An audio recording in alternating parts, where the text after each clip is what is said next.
welcome to the deep dive. Okay, so you sent us this short motivational story, The Two Seeds.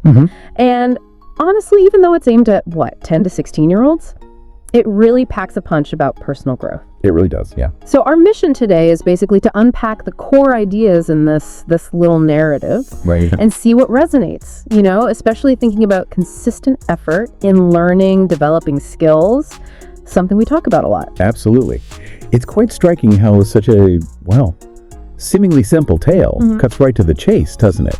How our choices about effort really shape where we end up. Totally. You've got these two seeds, same starting point, same chance, but their approaches completely different, and their fates too. Okay, yeah, let's dive into that. The first seed, this one is all about getting stuck in, right? Active. It actually says deep roots, reach for the sun, the whole shebang. Wants to be great. It states the intention clearly. Exactly, and crucially, the story shows that doing the work, absorbing water, soaking up sunlight, just steadily growing. Yeah, there's no gap there. Intention leads directly to action. It's actively engaging. Which is key. It is. And in learning terms, that's it's like really engaging with the material, isn't it? Practicing, not just sort of hoping you'll understand eventually. Right, not just passively wishing. Then you've got the second seed. Ah, yes. Seed number 2. A classic case of procrastination, maybe. It gets really bogged down in doubts. The what-ifs. Yeah. Worries about problems, potential difficulties, and basically decides to just, wait. Maybe later. Let's just rest for a bit. I'll grow later. And so it does, nothing. Right then, anyway. And that hesitation, that inaction, it comes from being worried, right? Yeah. But it has a pretty immediate, stark consequence in the story. It does. While seed number 1 is busy putting down roots, getting stronger. The second one is just sitting there vulnerable. And gets eaten by a bird, just like that. Oof. Yeah, it's a very direct way of showing how delaying action, putting things off, can mean missed opportunities. Or worse, in this case. Definitely worse. And the story doesn't, hide the lesson. It spells it out pretty clearly at the end. No subtlety there. It says studying hard is like preparing your roots. And the earlier you start, the stronger you grow. That link between early effort and strength. Yeah, and also that life might throw challenges, sure, but the effort you put in today will decide what you become tomorrow. Direct link, present effort, future outcome. And I think what's really insightful there is that idea of stability.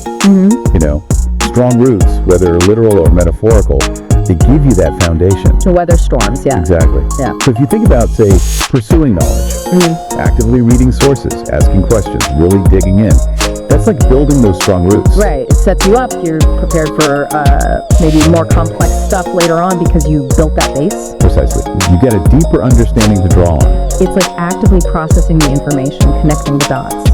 That's the first seed soaking up the water and sun it needs. And for me, the real aha moment, maybe, is just how powerfully this simple story shows that principle of delayed gratification. Yes, that's a great way to put it. The first seed puts in the effort now for the payoff later becoming a tree. While the second seed picks immediate comfort, ease. And loses everything. It highlights the potential cost of inaction, of avoiding the effort up front. It really does. Yeah. I mean, thinking about challenges is normal, natural even.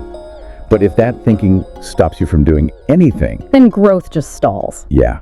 It's a potent little reminder, this story. Progress usually means pushing past that initial, do I have to feeling. And actually doing the thing, participating in your own development. Exactly. Active participation. So wrapping it up, the core message seems pretty clear. You need that consistent effort, that active engagement if you want to grow. Whether you're a seed aiming to be a tree or, someone trying to learn and build skills. That proactive approach really is key. Taking in the water and sunlight, the information, the practice. That's what leads to real flourishing. Absolutely. Which brings up a final thought maybe for you listening. Think about the seeds you're planting right now. Seeds of knowledge maybe, or skills you're trying to cultivate.